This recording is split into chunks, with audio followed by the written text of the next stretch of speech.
ఈ reel views కోసం చేసింది కాదు. కుక్కలను పెంచుకునే అర్హత మనుషులకు లేదు. మనుషులకు వదిలేయడం తెలుసు. కుక్కలకు ఎదురు చూడడం తెలుసు. ఎక్కడికి, ఎప్పుడు, ఎలా అని అడగకుండా నమ్మడం తెలుసు. మనం వాటిని పెంపుడు జంతువులుగా భావిస్తాం, కానీ అవి మాత్రం తల్లిదండ్రులుగా ప్రేమిస్తాయి. మనుషులకు చేతులెత్తి కొట్టడం వచ్చు, హింసించడం వచ్చు. కుక్కలకు బాధను, సంతోషాన్ని, ఆవేశాన్ని అర్థం చేసుకుంటూ మౌనంగా సహించడం వచ్చు.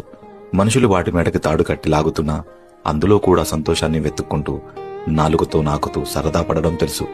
ఎన్నో శబ్దాల మధ్య మన అడుగుల సవ్వడి, బండి చప్పుడు, మాటల వినికిడి మాత్రమే వినడానికి పుట్టినట్టు అస్తమానం పడిగాపులు చూడడం తెలుసు.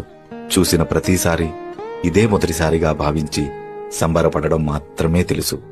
మనుషులు మిగిలిపోయిన భోజనము, మిగిలిపోయిన ప్రేమ, మిగిలిపోయిన సమయము మాత్రమే కుక్కలకు పంచితే ఎంగిలి తిన్నా కూడా అంతా మనుషులే అని నమ్మకంగా ప్రేమను చూపించడం తెలుసు. వీధి చివరలో ఉన్న ఒక ఊర కుక్కకి